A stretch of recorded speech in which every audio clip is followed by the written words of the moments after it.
Bonjour à tous et bienvenue dans ce nouveau podcast Sois visible, le podcast qui parle de visibilité, de leadership, mais pas que. Ce podcast parle aussi de relations, de couple, de confiance en soi. Mais aujourd'hui, j'avoue que je vais parler précisément de visibilité, mais sous un angle, je pense que tu as rarement entendu. Tu vas voir, tu vas vite comprendre pourquoi. J'ai envie d'aborder la thématique de la visibilité, mais genre vraiment. Vraiment, j'ai envie qu'à la fin de ce podcast, tu rentres dans un truc, dans un mindset un petit peu badass. Ouais, je vais employer ce mot aujourd'hui. C'est pas un mot que j'ai l'habitude d'employer, mais aujourd'hui, je vais l'employer parce qu'il correspond exactement au mood dans lequel j'aimerais que tu entres après avoir écouté ce podcast. Ce mood badass dans le sens où, ok, je me montre vraiment et il y a quoi?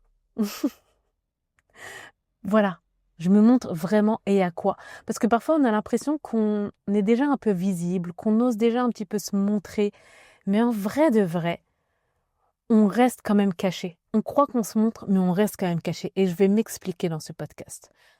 Donc, en gros, je vais parler de cette partie intime de la visibilité. Pas dans le sens visibilité, dans le sens des likes, des vues, des followers, mais plutôt de la visibilité intérieure, celle qui demande vraiment, vraiment du courage. Je m'explique. On a tous des facettes qu'on ose montrer publiquement, ok? Notre côté pro, notre côté sérieux, notre côté bienveillant, notre côté chaleureux. Moi, c'est ce que je montre, par exemple, le plus souvent, parce que ça fait partie de moi. C'est vraiment même qui je suis, c'est totalement moi et c'est très sincère. Mais ce n'est pas que ça. Moi, je ne suis pas que ce côté-là. Il y a d'autres facettes que mes proches intimes connaissent, mais que sur les réseaux sociaux, je ne montre pas forcément. Et alors attention, je fais une petite parenthèse, évidemment que sur les réseaux sociaux, on n'est pas obligé de tout montrer, qu'il faut savoir trier, qu'il faut savoir quoi montrer et à qui montrer. Ça, je suis entièrement d'accord et c'est le premier message que je dis souvent. Cela dit, j'ai remarqué que la facette de nous qu'on ose le moins montrer, c'est pourtant celle qui peut réellement créer de la connexion avec les gens qui nous regardent ou qui nous écoutent. Pour revenir sur moi, pour donner un petit exemple, je vais souvent témoigner de manière personnelle pour que ça puisse vraiment te parler, pour que tu puisses connecter à ce que je veux dire. Pour parler de moi, par exemple, dans ma vie intime, de mon côté perso, par exemple avec ma sœur, j'ai un côté beaucoup plus fofolle que ce que je montre sur les réseaux sociaux. On rigole, on se fait des blagues tout le temps.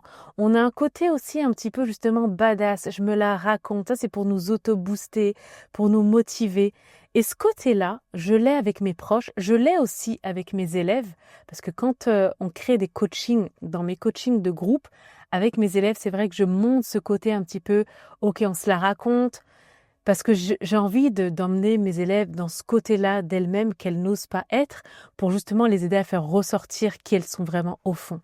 Mais sur les réseaux sociaux, c'est un côté que vous voyez, voilà, que vous voyez très peu.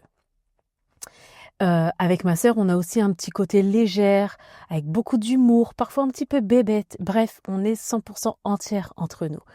Et ça, je me suis rendu compte, encore une fois, que ce côté-là, je le gardais pour mes proches ou pour mes élèves, mais que je le montrais jamais en public. Et en fait, un jour, je regardais un petit peu des vidéos sur mon téléphone et j'ai vu justement cette Sandra différente dans mes vidéos cachées, dans mes vidéos, celles que j'envoie à mes proches, dans mes audios que j'envoie à ma sœur, dans les vidéos que je fais pour ma sœur ou pour mes proches. Il y a un côté différent de ce que je montre sur les réseaux sociaux. Il y a un côté beaucoup plus fun, beaucoup plus dans l'autodérision, beaucoup plus rigolote. Et je me suis dit, cette Sandra-là, en fait, personne ne la connaît. C'est comme le côté caché de l'iceberg, celui qui est un petit peu réservé à mes proches intimes. Et j'ai jamais eu de mal avec ça. J'ai jamais eu de mal avec le fait de garder une partie pour mes proches intimes. Mais finalement, je me suis rendu compte que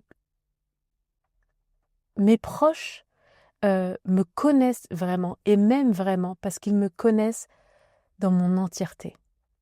Mes proches m'aiment parce qu'ils me connaissent dans mon entièreté. Mes proches savent qui je suis vraiment, pour le meilleur et pour le pire. Et que finalement, À partir du moment où j'ai envie d'être quelqu'un qui transmet des choses, de la pédagogie, des idées, de la motivation, est-ce que j'ai pas aussi cette responsabilité finalement, même si le mot je trouve qu'il correspond pas vraiment, mais c'est ce qui me vient là tout de suite, d'être un peu plus honnête, un peu plus transparente, de montrer un petit peu plus qui je suis. Parce que finalement, moi, les personnes qui m'inspirent le plus, ce sont des personnes qui sont 100% elles, pour le meilleur et pour le pire, sur les réseaux sociaux. J'arrive vraiment à connecter à qui elles sont. Pas celles qui vont me montrer juste une partie d'elles, un côté lisse. Non, c'est celles qui vont me montrer leur humour ou leur je m'en foutiste ou leur... Bref, qui vont me montrer toutes les couleurs de leur palette. Donc, je me suis lancé moi-même ce challenge. À un moment donné, justement, en regardant les vidéos sur mon téléphone, il y avait une vidéo que j'avais fait pour un proche dans ma nouvelle voiture, dans laquelle je disais « Je me sens fraîche dans ma voiture, je me sens trop bien dans ma voiture, est-ce que j'ai pas le droit de me sentir fraîche, etc. » Cette vidéo, c'est une vidéo que j'aurais jamais postée sur les réseaux sociaux, et pourtant je l'ai fait. Ce jour-là, je me suis dit « Je viens de manifester la voiture dont je rêvais depuis 2 ans. J'ai créé une vidéo dans cette vidéo dans laquelle... Pardon, j'ai créé une vidéo dans cette voiture dans laquelle je me la raconte un peu, qui était pour mes proches, mais si j'osais la montrer, si j'osais la partager, non pas pour me la raconter, mais juste parce que c'est qui je suis aussi, ce côté-là. Et donc, je l'ai publiée avec un peu de gêne, et j'ai été extrêmement surprise de voir que ça a été la vidéo qui a été le plus likée dans mes stories. Alors que toutes mes autres stories, j'étais beaucoup plus sérieuse, je donnais des conseils sérieux, etc. Mais cette vidéo-là, je me la racontais un peu plus. J'étais 100% moi-même, parce qu'elle avait été créée sans but d'être publiée. Et c'est justement ce qui a plu, je pense. C'est ce côté 100% honnête. C'était un défi pour moi. J'avais vraiment pas envie de passer pour quelqu'un qui se la raconte. Et en fait, je me mettais à la place des gens en me disant « mais qu'est-ce qu'ils vont penser ?» Et finalement, j'ai arrêté de me mettre à la place des gens et je l'ai juste publié parce que c'est qui je suis. Et j'ai reçu vraiment des dizaines et des dizaines et des dizaines de likes, sans exagérer. Je pensais que c'était ridicule ou que ça allait être mal perçu. Et en fait, ça a touché parce que c'était vrai, parce que c'était moi. Et ça m'a fait réfléchir. Et si briller, c'était justement ça finalement. Si briller, c'était oser montrer aussi ces facettes de nous qu'on réserve d'habitude à nos proches.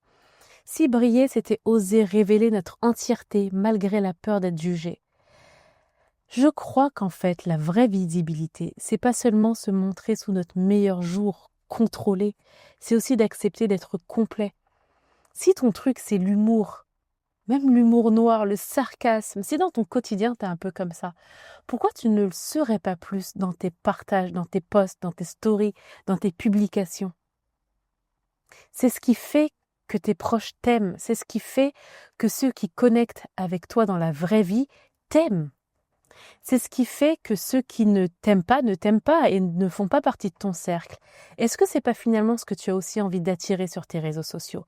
Est-ce que c'est pas finalement ce que tu as envie de faire, ce tri naturel, d'attirer des gens qui t'acceptent pour qui tu es, d'être un petit peu comme en famille avec ta communauté? Eh bien, je pense que le meilleur moyen d'activer ce côté « j'attire une communauté qui me ressemble », c'est d'être vraiment 100% soi. C'est d'accepter d'être complet. C'est d'accepter qu'on a un côté sage, mais aussi un côté délirant, un côté sérieux et aussi un côté second degré, un côté doux et un côté je me la raconte et je suis un peu show-off, un côté, comment je pourrais dire, lionne à côté de ce côté douce. Et ce côté lionne, toi, tu le connais, toi, tu le sais, mais ta communauté ne le sait pas et a peut-être envie de le voir. C'est pour ça que je disais au début du podcast, je veux faire ressortir de toi ce côté badass à la fin de ce podcast. Parce que c'est ça finalement qui te rend humain et c'est ça qui te rend attachant. Alors aujourd'hui, j'ai envie de te laisser avec une question. Quelle est la facette de toi que tu n'as jamais osé montrer au public ? Et si c'était justement celle-là qui pouvait te rendre plus visible, plus authentique, plus magnétique? Je t'invite à y réfléchir. Et si tu veux, viens m'écrire en privé quelle facette de toi tu aimerais oser montrer. Écris-moi sur mon compte Instagram, Sandra Brandon. Et partage-moi cette facette de toi que tu n'oses pas montrer, mais que tu aimerais oser montrer.